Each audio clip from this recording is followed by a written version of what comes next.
Subversion is the term, if you look in a dictionary or criminal code to that matter, usually is explained as a part of activity to destroy things like religion, government, system, political, economical system of a country. And usually it's linked to espionage and such romantic things as blowing up bridges, sidetracking trains, cloak and dagger activity in Hollywood style.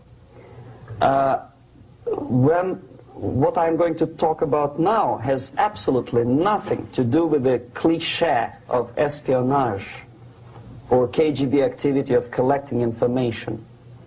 So the greatest mistake or misconception, I think, is that whenever we are talking about KGB, for some strange reason, starting from Hollywood movie makers to professors of political science and quote-unquote experts on Soviet affairs, or Kremlinologists as they call themselves, they think that the most desirable thing for Andropov and the whole KGB is to steal blueprints of some supersonic jet, bring it back to Soviet Union and sell it to the Soviet military-industrial complex. It's only partly true. If we take the whole time, money, and manpower that the Soviet Union and KGB in particular spends outside of USSR border, we will discover, of course there are no official statistics unlike with CIA or FBI, that the espionage as such occupies only 10 to 15% of money, time, and manpower. 15% of the activity of KGB. The rest, 85%, is always subversion. And unlike a dictionary of English, Oxford Dictionary, subversion in Soviet terminology means always a destructive, aggressive activity aimed to destroy the country, nation, or geographical area of your enemy. So there's no romantics in there, absolutely. No blowing up bridges, no microfilms in Coca-Cola cans, nothing of that sort. No James Bond nonsense. Most of this activity is overt, legitimate, and easily observable if you give yourself time and trouble to observe it. But according to the law and law enforcement systems of the Western civilization, it's not a crime.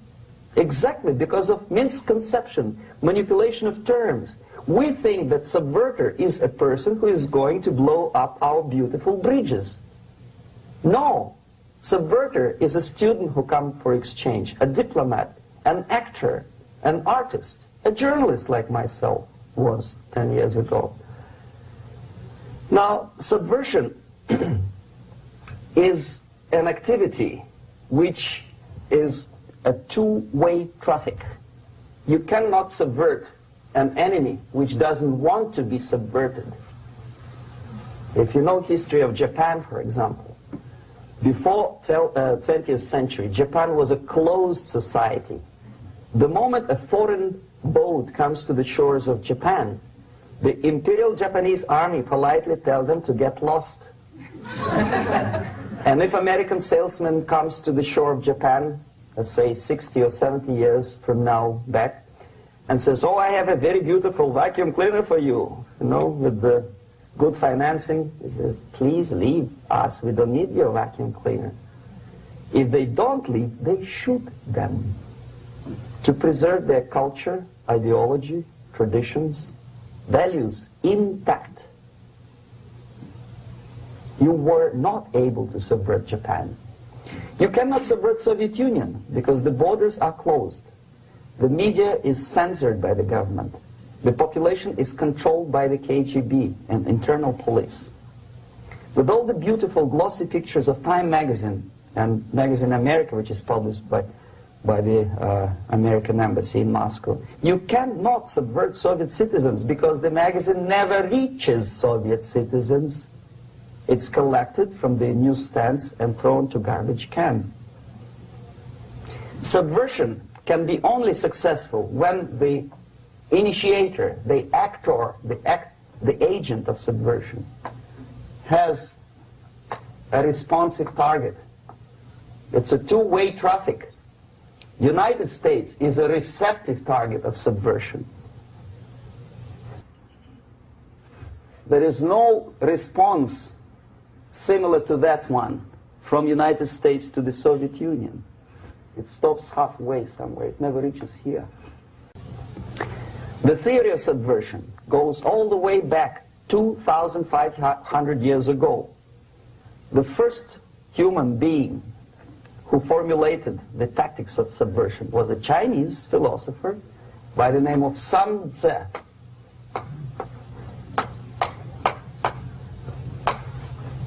2,500 years BC. He was an advisor for several imperial courts in ancient China. And he said, after long meditation, that to implement state policy in a warlike manner, it's the most counterproductive, barbaric, and inefficient to fight on a battlefield. You know that war is continuation of state policy, right? So if you want successfully to implement your state policy and you start fighting, this is the most idiotic way to do it. The highest art of warfare is not to fight at all, but to subvert anything of value in the country of your enemy, until such time that the perception of reality of your enemy is screwed up to such an extent that he does not perceive you as an enemy, and that your system, your civilization, and your ambitions look to your enemy as an alternative, if not desirable, then at least feasible. Better red than dead. That's the ultimate purpose, the final stage of subversion, after which you can simply take your enemy without a single shot being fired, if the subversion is successful. This is basically what subversion is. As you see, not a single mentioning of blowing up bridges. Of course, Sun Tzu didn't know about blowing up bridges. Maybe there were not that many bridges at that time. But the basics of subversion is being taught to every student of KGB school in USSR and to officers of military academies. I'm not sure if the same author is included in the list of reading for American officers, to say nothing about ordinary students of political science. I had difficulty to find the translation of Sun Tzu in the library of a university in Toronto and later on here in Los Angeles. But it's a book which is not available. It is forced to every student in USSR. Every student who is taught to be dealing further in his future career with foreigners. What subversion is? Basically, it consists of 4 periods, time-wise. If we start from here and go this way, time, right? This is the beginning point. The first stage of subversion is the process which is called, basically, demoralization. It says for itself what it is.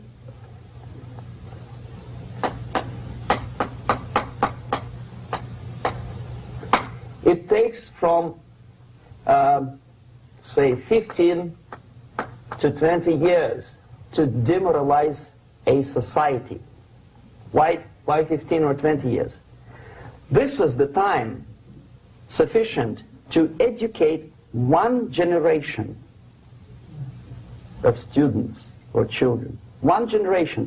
One lifetime span of a person, a human being, which is dedicated to study, to shaping up the outlook, ideology, personality. No more, no less. Usually it takes from 15 to 20 years. What it includes? It includes influencing, or by various methods, infiltration, propaganda methods, direct contacts, doesn't really matter. I will describe them later. Of various areas where public opinion is formulated or shaped.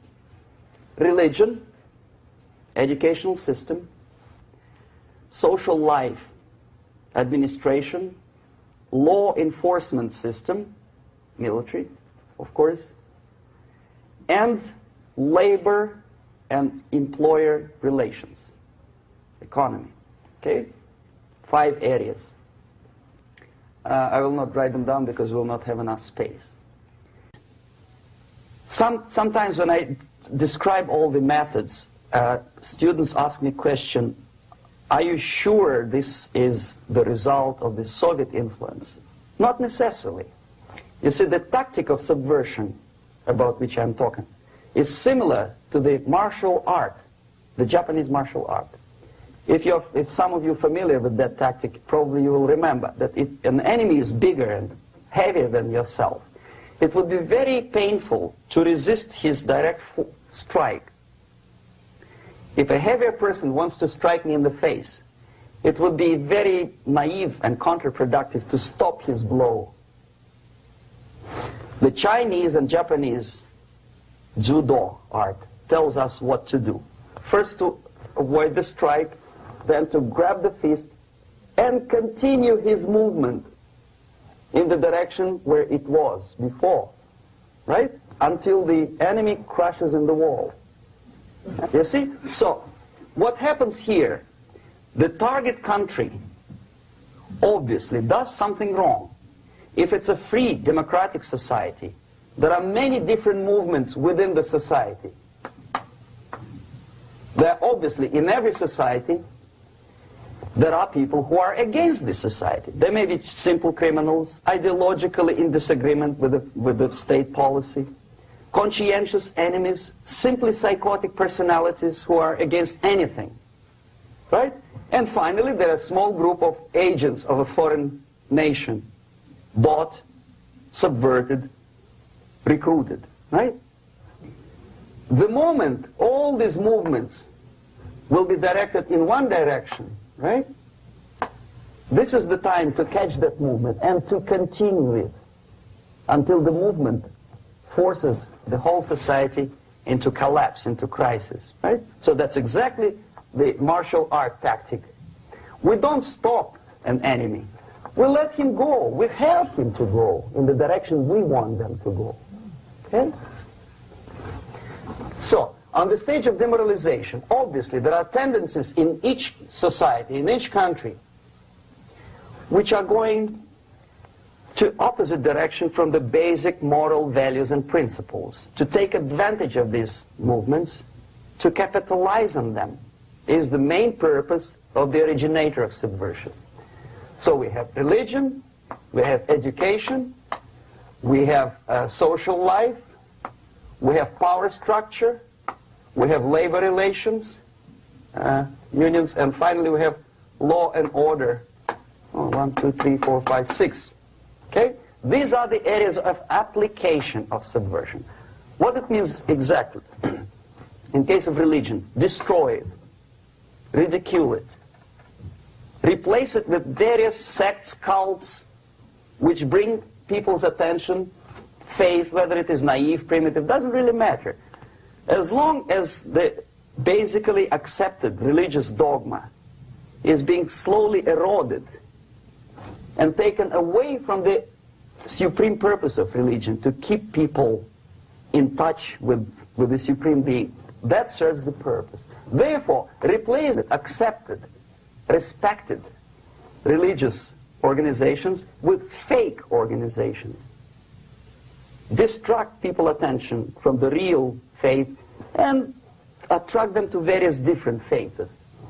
Education. Distract them from learning something which is constructive, pragmatic, efficient. Instead of mathematics, physics, foreign languages, chemistry, teach them history of urban warfare, natural food, home economy, your sexuality, anything, as long as it takes you away, okay, Social life. Replace traditionally established institutions and organizations with fake organizations. Take away the initiative from people. Take away the responsibility from naturally established links between individuals, group of individuals, and society at large, and replace them with artificially, bureaucratically controlled bodies. Instead of social life and friendship between neighbors, establish social workers institutions. People who are on payroll of whom? Society? No. Bureaucracy. The main concern of social workers is not your family, not you, not social relations between groups of people. The main concern is to get the paycheck from the government. What will be the result of their social work doesn't really matter. They can develop all kind of concepts to show to the government and to the people that they're useful. Okay, away from the natural links. Power structure. Okay, the natural bodies of administration, which are traditionally either elected by people at large or appointed by elected leaders of society, are being actively substituted by artificial bodies. The bodies of people, groups of people, whom nobody elected. Never. As a matter of fact, most of the people don't like them at all, and yet they exist. One of such group is media. Who elected them? How come they have so much power? Almost monopolistic power on your mind. They can rape your mind. But who elected them? How come they have a nerve to decide what is good and what is bad for the elected by you, president, and his administration? Who the hell are they? Spiro Agnew, who was hated by the liberal left, called them a bunch of enfeebled snobs. And that's exactly what they are. They think they know. They don't. The level of mediocrity. In a big establishment like New York Times, Los Angeles Times, major television network, you don't have to be excellent journalist. You have to be exactly a mediocre journalist. That's easier to survive. There's no competition anymore. You have your good, nice income, $100,000 a year. That's it. Whether you are better or worse doesn't really matter anymore. As soon as you're smiling to the camera and do your job. That's it. No more competition. Power structure slowly is eroded by the bodies and groups of people who do not have neither qualification nor the will of people to keep them in power, and yet they do have power. Okay. Together with that, there is another process. Law enforcement, law and order organization and structure is being eroded. For the last 20, 25 years, if you see old movies and new movies, you can see that in new movies, a policeman, an officer of the United States Army looks dumb, angry, psychotic, paranoid. A criminal looks nice, kind of, well, he smokes hash and shoots the whatever drug, but basically he's a nice human being. He's creative. And he's unproductive only because society oppresses him. Whereby a general of Pentagon is always, by definition, a war maniac. A policeman is a pig, rude policeman. He abuses his power. You know? A generalization like that. The hatred, the mistrust to the people who are supposed to protect you and enforce law and order. Moral relativity. The Angelo Buono process lasted 2 years in Los Angeles. Relativity.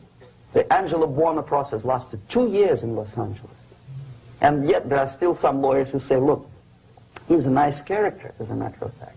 There was some witness who said, also a criminal, who said, well, he's a nice guy. I asked him one day to burn a house of my enemy, and he wouldn't do it. He's a nice fella. Erosion. A slow substitution of basic moral principles, whereby a criminal is not a criminal, actually. He's a defendant. Even if his guilt is proven, there is still a doubt to kill or not to kill, to be or not to be. Thou shalt not kill, yes, but this line may not necessarily be applicable to a murderer.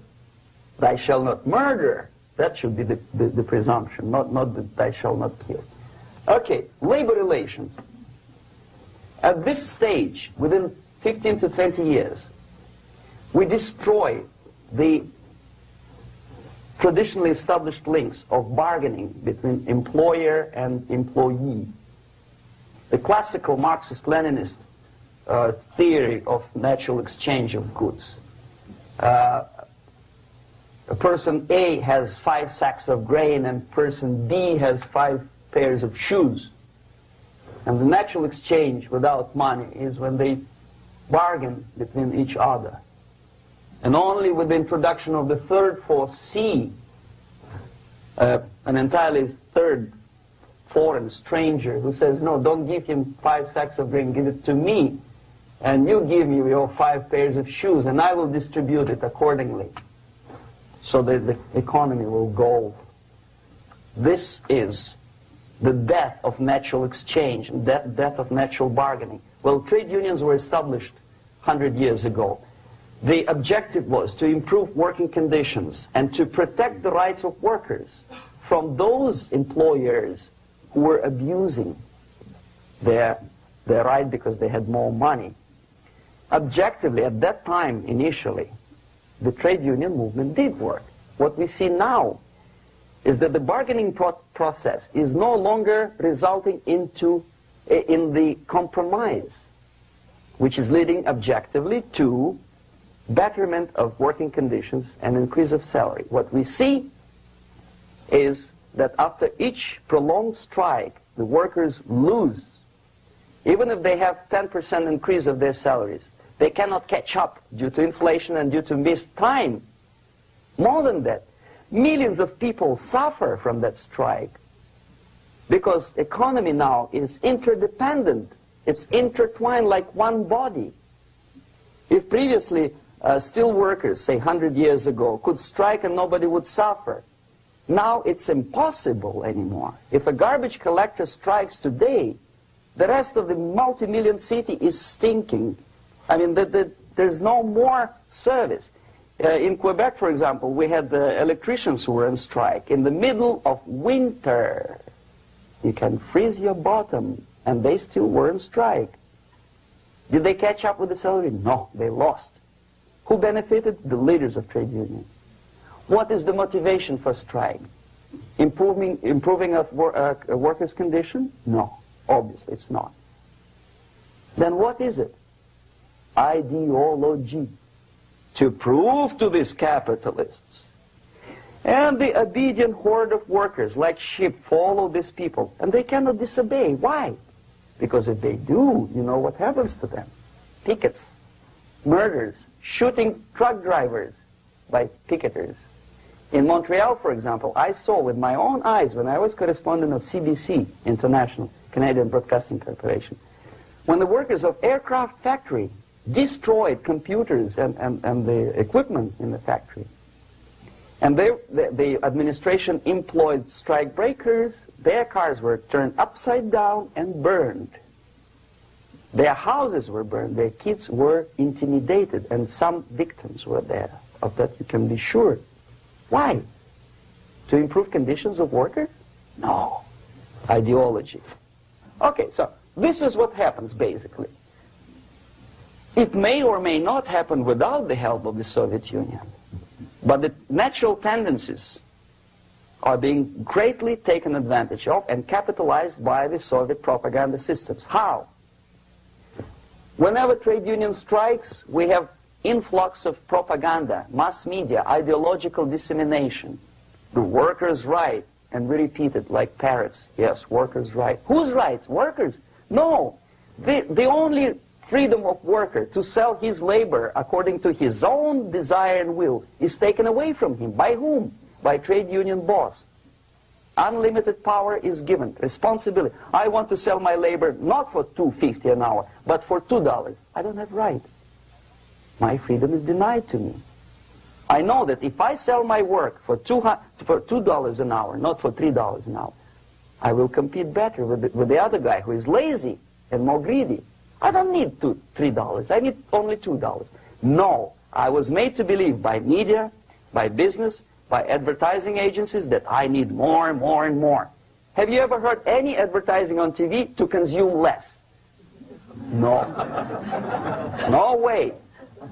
Whether you need a six-cylinder car or not, you have to buy it. And hurry up.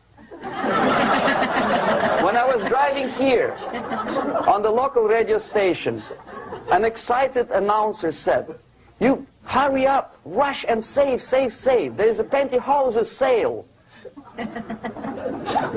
Save by buying more. See? Of course. It would be too naive to expect that KGB makes that advertising agency to do such a crazy commercial. No, of course not. But what we did when I was working for Novosti Press, we would snow plow editorial offices, student organizations, religious groups with literature of class struggle. If not directly Marxism-Leninism propaganda, then a propaganda of the legitimate aspirations of working class, betterment of life, equality. Equality, mind you. President Kennedy once said, we will make America to believe that people are born equal. Are people born equal? Is there any mentioning in the Bible or any other holy scripture in any religion, if you don't believe me, go to the library and check it, there is not a single word about equality. Just the opposite. By your deeds, God will judge you. What you do is important. The merit of your personality. You cannot legislate equality. If you want to be equal, you have to be equal. You have to deserve it.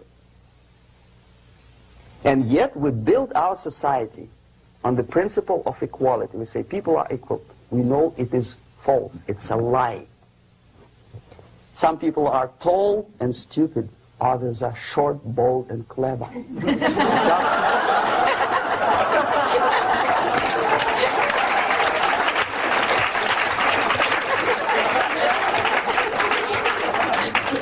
If we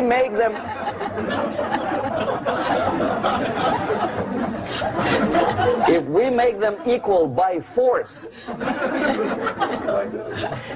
if we put the principle of equality in the basis of our socio-political structure, it's the same thing as building a house on sand.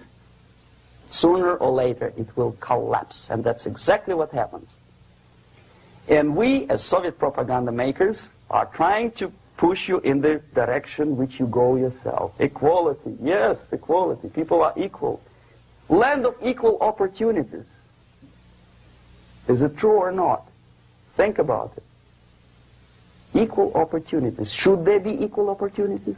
For me, and for a lazy bastard who comes here from some other country and immediately registers as a welfare recipient benefits?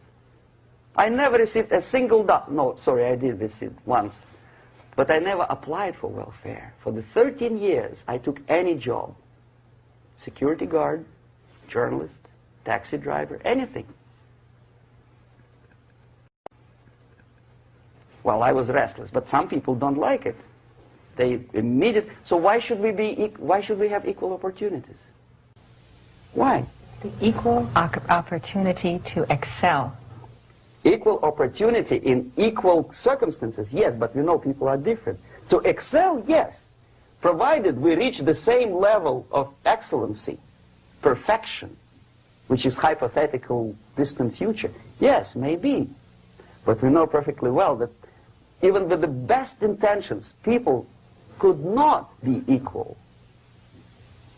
Why should we have equality in the, say, legal system?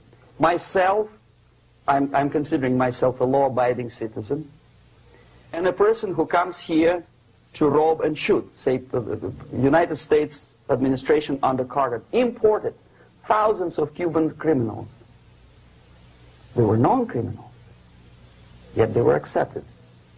Do you think it's fair if myself and my wife from Philippines, who work like a, excuse me, horse as a lab technician in a hospital, should have the same rights as a criminal from Cuba? Why? And yet we repeat as parrots, equality, equality, equality. And the Soviet propaganda system helps us to believe that equality is something which is desirable. Democracy, as it was established by fathers of this country, of this system in the last century, is not equality. It's the system where different people, unequal people, have a chance to survive and help each other in constant competition, in constant perfection, not in equality, which is superimposed from a godfather or nice person in Washington, D.C. And the absolute equality exists in Soviet Union, quote-unquote equality. Everybody is equal in dirt, except some people are more equal than the others in Politburo.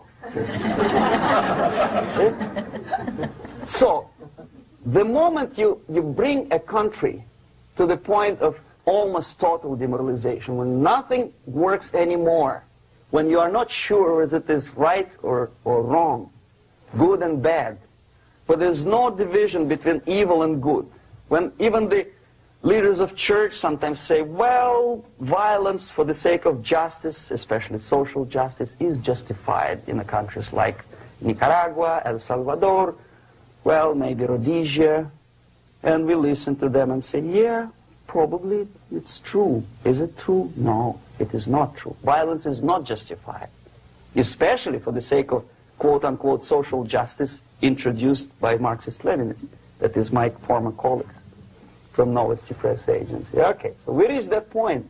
The next step is destabilization.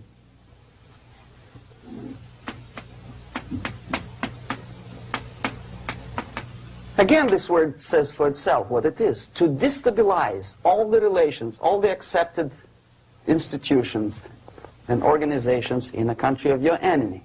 How you do it? You don't have to send a battalion of KGB agents to blow up bridges. No. You let them do it themselves. The area of application is, again, it's narrower now. Not like the previous case. The overt legitimate actions of the KGB in this case would be hardly noticeable. There is no crime if a professor who recently went to USSR introduces a course of Marxism-Leninism in a Californian college, for example. Nobody is going to come to his doorstep and say, okay, mister, come, you are under arrest. No, it's not a crime. It's not even considered a moral crime against your country. So the area of application here is narrowing down to economy, again labor relations, right? To law and order,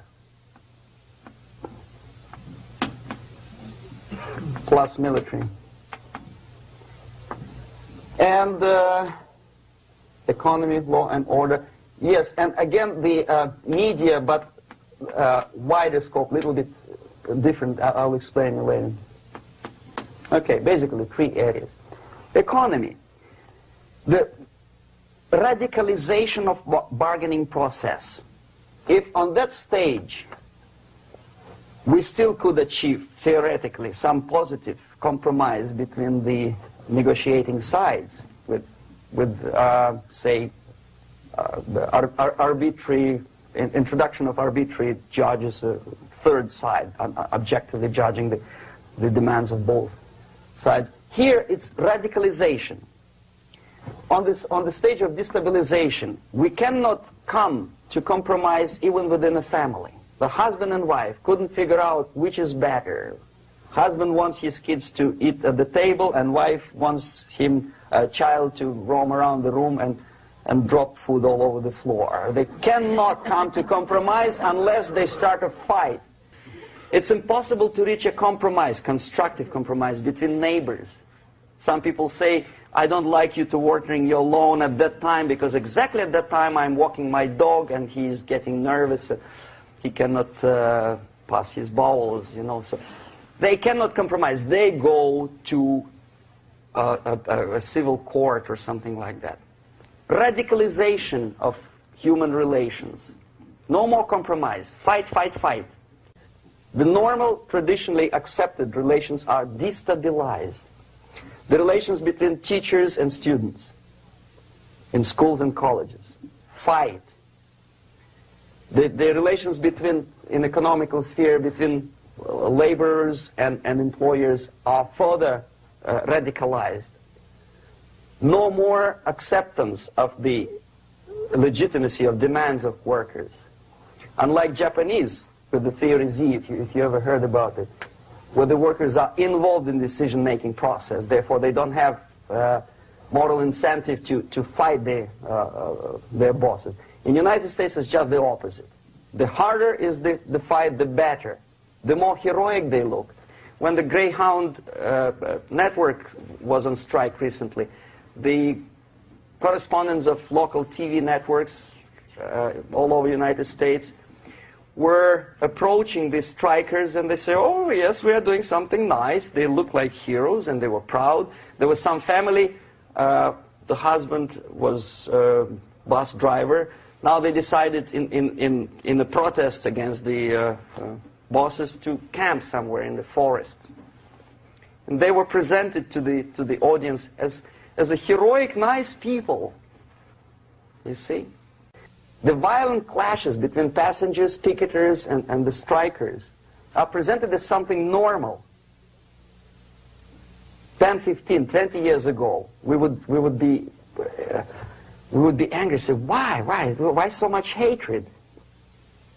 Today we are not. We say, well, commonplace. Radicalization, militarization sometimes. As I explained on that stage, I took a step a little bit further. Shooting people. Okay, law and order now also is pushed into the area where previously people settled their differences peacefully and legitimately. Now we are getting with this court cases in the smallest irrelevant cases. We cannot solve our problems anymore. The society at large becomes more and more antagonistic between individuals, between groups of individuals, and the society at large. The media puts himself in the opposition to the society in general, at large. Separate, alienated. Okay? On that stage, you remember I was talking a couple of hours ago about the sleepers. That's when the students from, say, United States, if they are trained in Lumumba University, or developing nations, that's the students I was dealing with, are being sent back from the Soviet Union here. Or if they were already in the United States, in the country which is an object of subversion, they spring to action. The sleepers go up. They slept for 15 to 20 years. Now they become leaders of groups, preachers, I don't know, public figures. Prominently they actively include themselves in a political process. All of a sudden we see a homosexual.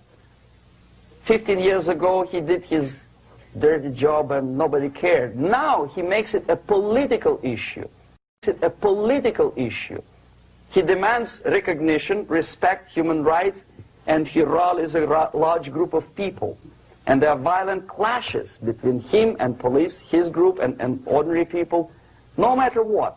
It's black against white, yellows against green, doesn't matter where the division line goes.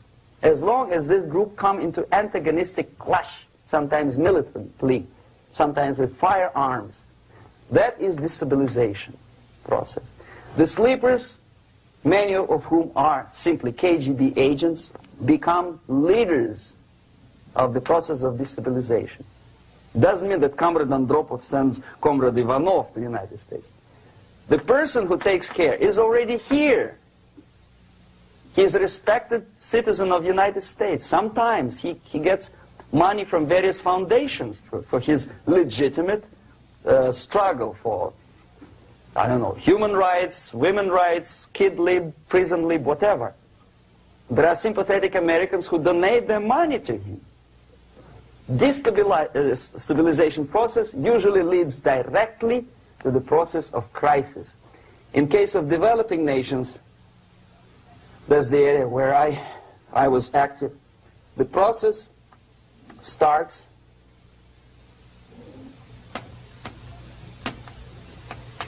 when the legitimate bodies of power, the social structure collapse. It cannot function anymore.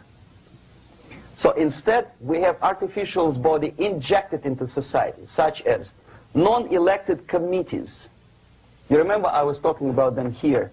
Social workers who are not elected by people, media who are self-appointed rulers of your opinion, some strange groups which claim that they know how to lead society forward.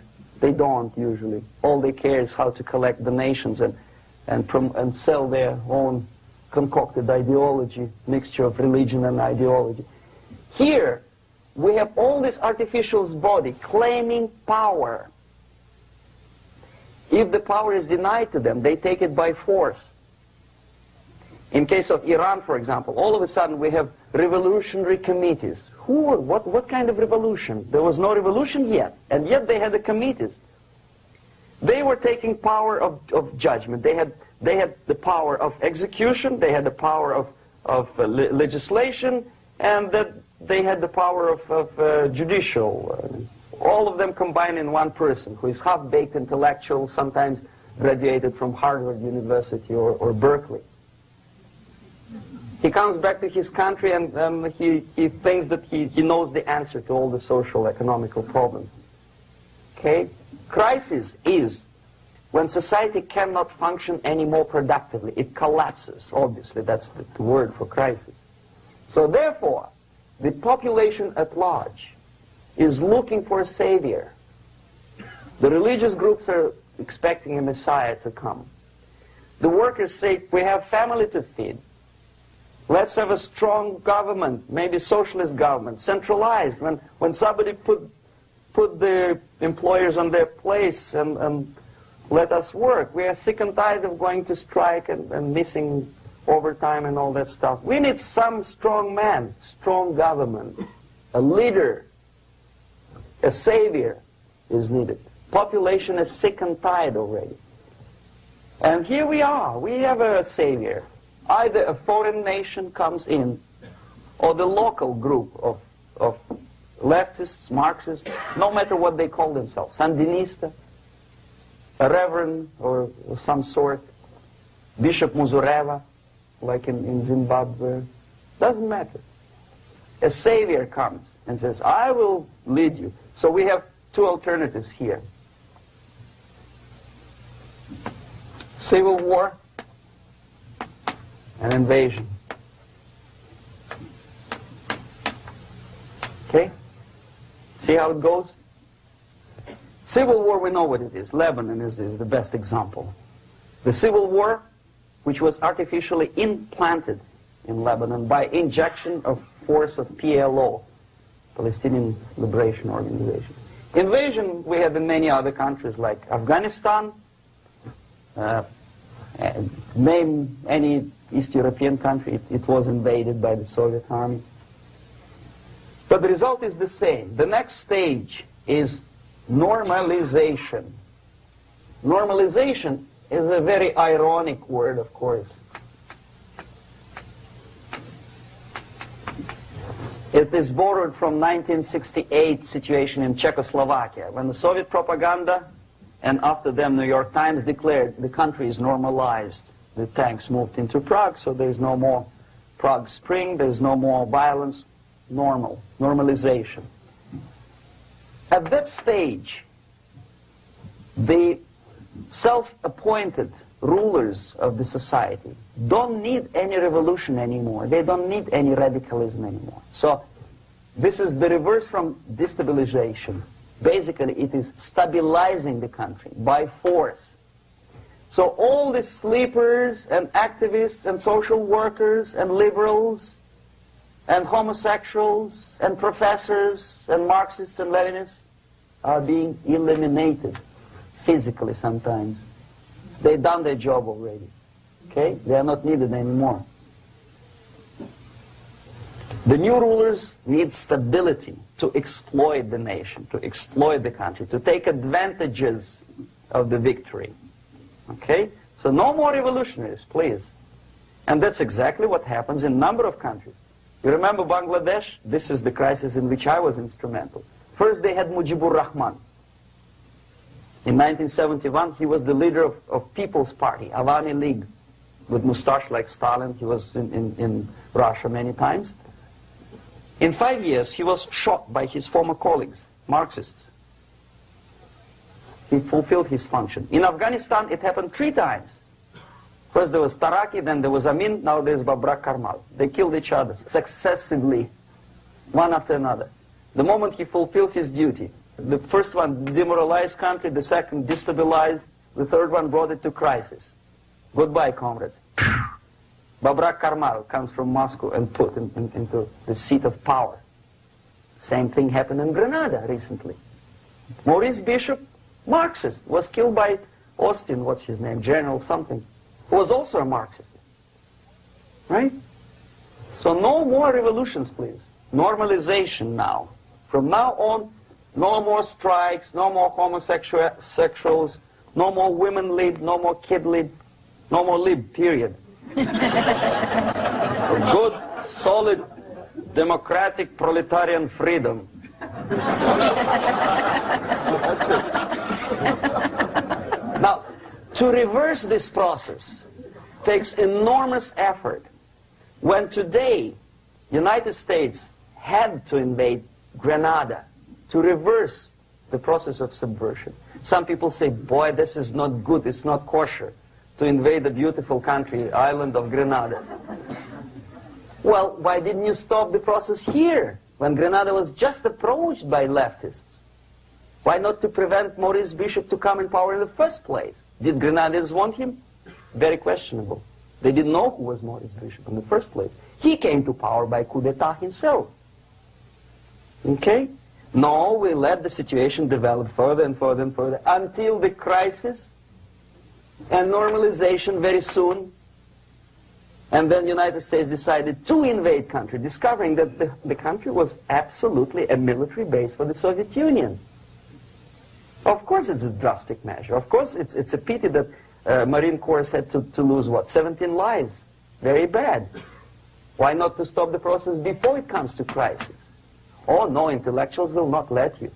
It's interference into domestic affairs. They're very careful not to let American administration to interfere in domestic affairs of Latin American countries. They don't mind Soviet Union interfere in these affairs. Okay. So to reverse this process, from here, it takes only and always military force. No other force on earth can reverse this process at this point. At this point, it does not take military invasion of the United States Army. It takes strong action, like in Chile, a CIA covert involvement to prevent the savior from outside to come into power and to stabilize country before it erupts into civil war. Stabilize country before it erupts into civil war. Okay? Support the right-wing conservative forces. By money, by crooks or love, doesn't matter. Stabilize the country. Don't let the crisis develop into civil war or invasion.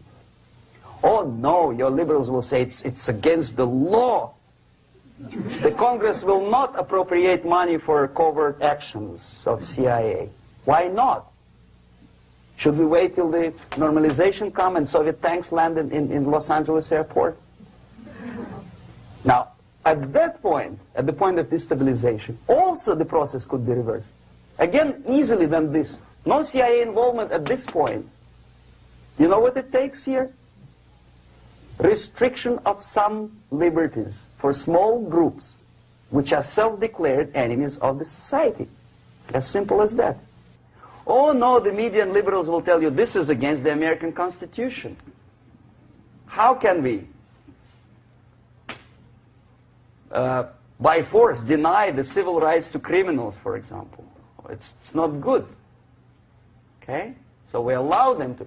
Okay, if you allow the criminals to have civil rights, go on and bring the country to the crisis. This is a bloodless way to do. Curb the rights. I mean, not to put them in prison. No, I'm not talking about putting all the gays from San Francisco in the concentration camp. Do not allow them to take political force. Do not elect them to the seats of power, whether it is municipality level, state level, or federal level. It has to be beaten in the heads of American voters that a person like that in the seats of power is an enemy. Do not be afraid of this word. It is an enemy.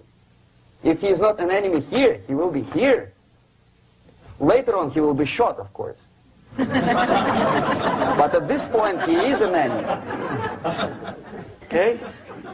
You are doing great service by denying him a right to capitalize on his own crazy ideas and become a powerful man, a man who uses the seat of power.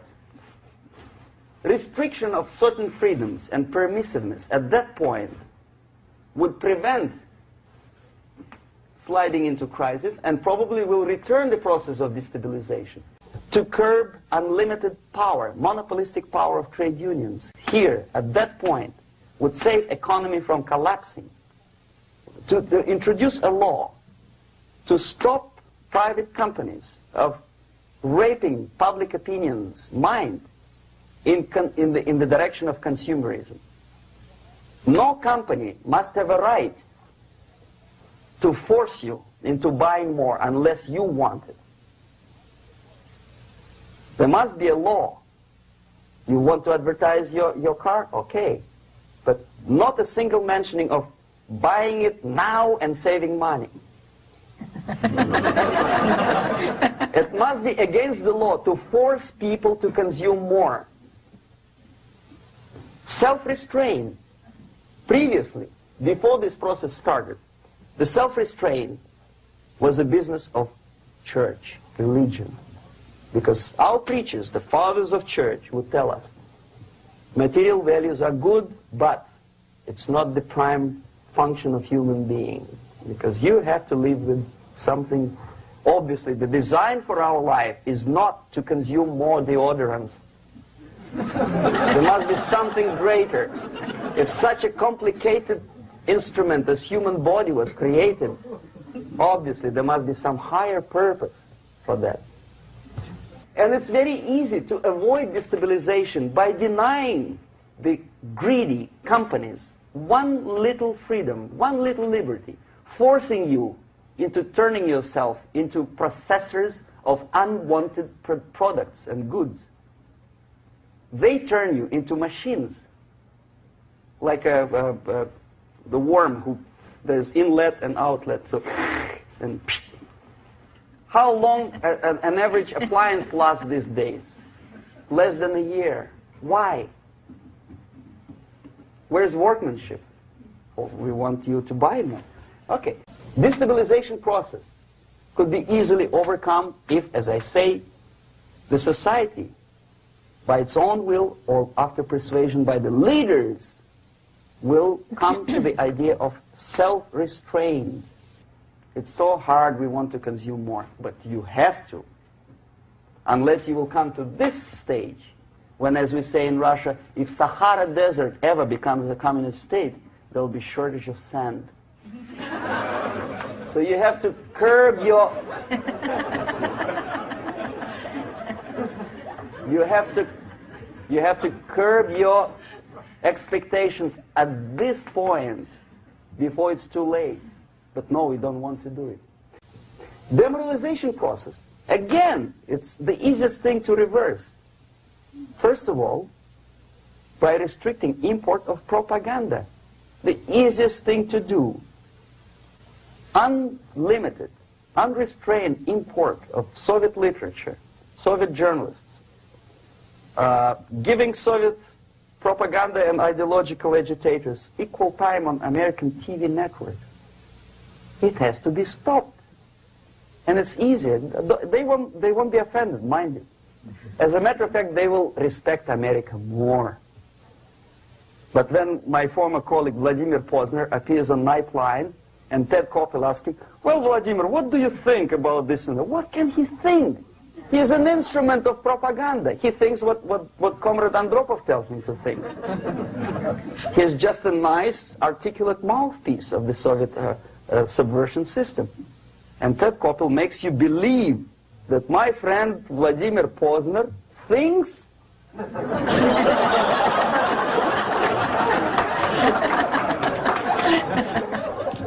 the process of demoralization may not have started at all if at that point the country, which is a recipient of subversion, actively, not violently, but actively, prevents importation of foreign ideology. I don't want America to follow the pattern of ancient Japan. You don't have to shoot every foreigner when it approaches the sacred borders of the United States. But when he offers you a junk in the disguise of very shiny something, you have to tell him, no, we have our own junk.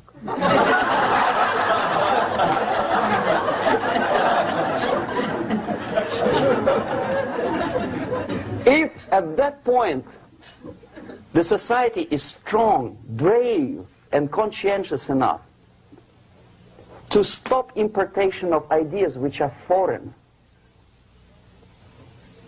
then the whole chain of events could be prevented. Recently I've been to the Philippines, and I was shocked how in big cities like Manila, children listen to deafening music.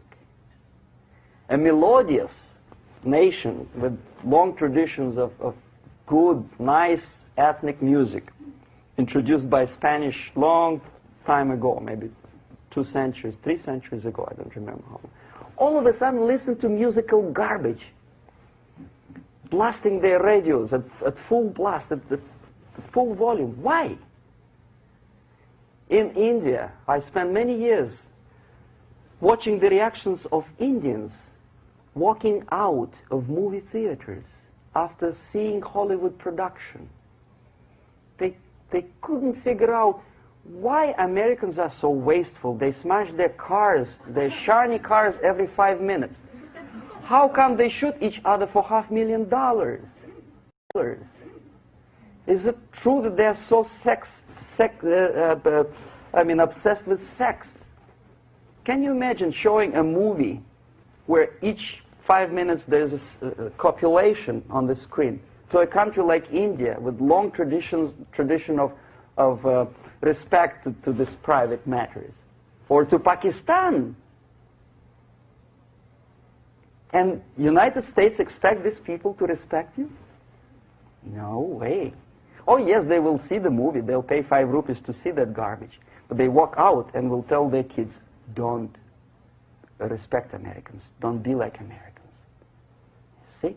So, the process of demoralization could be stopped right here, both as an expert and as an import. And that takes one step, one very important thing to do. You don't have to expel all the KGB agents from Washington, D.C. The most difficult and at the same time the simplest answer to the subversion is to start it here and even before, by bringing back the society to religion, something that you cannot touch and eat and put on yourself, but something that rules society and makes it move and preserve it. A Soviet scientist, Shafarevich, who has nothing to do with religion, he is a computer scientist, did a very intensive research on the history of socialist countries. He calls socialist or communist any country with a centralized economy and a pyramidal style of power structure. And he discovered, actually he didn't discover it, he just brought to attention of his readers, that civilizations like Mohenjo-Daro in the river Indus area, like Egypt, like Maya, Incas, like Babylonian culture, collapsed and disappeared from the surface of Earth. The moment they lost religion, as simple as that, they disintegrated. Nobody remembers about them anymore. Well, distantly. So, the ideas are moving society and keeping mankind as a society of human beings, intelligent, moral agents of God.